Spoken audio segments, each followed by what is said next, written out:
বন্ধুরা, আজকে আমরা মৌলিক সংখ্যার কিছু গুরুত্বপূর্ণ প্রশ্ন শিখব। ঠিক আছে, শুরু করা যাক।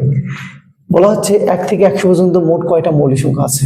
তো মৌলিক সংখ্যা নির্ণয়ের জন্য যে একটা মোবাইল নাম্বার আমরা শিখেছিলাম, সেই মোবাইল নাম্বারটা কত? সবাই এখন ঝটপট লিখে নেই। 1 থেকে 100 পর্যন্ত কয়টি মৌলিক সংখ্যা আছে? এটা হলো 10, 20, 30, 40, 50, 60, 70, 80, 90, 100। 100 ঘর। 10-এর মধ্যে 4টা আছে, তাহলে এগুলো সব কটা যোগ করলে আমরা পাবো কয়টা? 4 4 8, 8 2 10, 10 2 12, 12 3 15, 15 2 17, 17 2 19, 19 7 3 22, 22 7 2 24, 24 থেকে 25।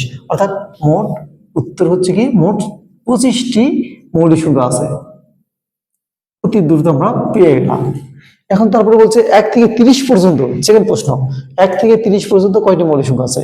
1 থেকে 30, 10, 20, 30, 3 ঘর। তাহলে 3টা যোগ করি কত হয়? 4 4 8, 8 2 10।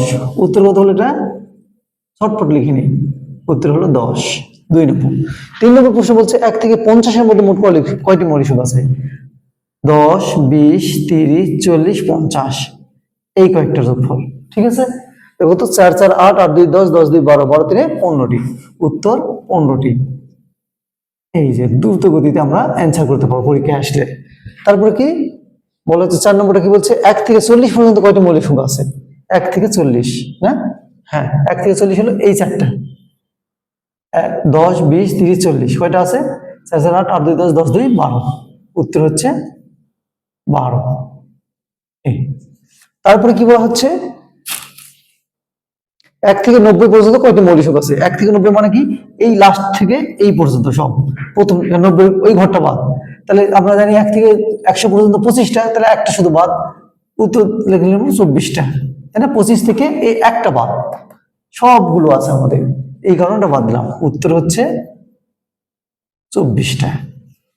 তারপরে কি বলছে? 10 থেকে 70 পর্যন্ত কয়টি মৌলিক সংখ্যা আছে? 10 থেকে 70, তাহলে 10 কোনটা? এটা না? 10-এর পরে 11 শুরু, তাহলে এইখান থেকে শুরু। হ্যাঁ, আমরা এইখান থেকে করবো। আমরা 10, 20, 30, 40, 50, 60, 70 এই ঘর পর্যন্ত আমাদের কয়টা মৌলিক সংখ্যা আছে? ওগুলো নিই। 4 2 6, 6 2 8, 8 আর 3 11, 11 আর 2 13, 13 আর 2 15, 15 3 18টা। উত্তর হচ্ছে 18। তাহলে 20 থেকে 60 পর্যন্ত কয়টি মৌলিক সংখ্যা আছে? এটা আমরা কমেন্টসে সবাই জানিয়ে দাও বন্ধুরা। ধন্যবাদ।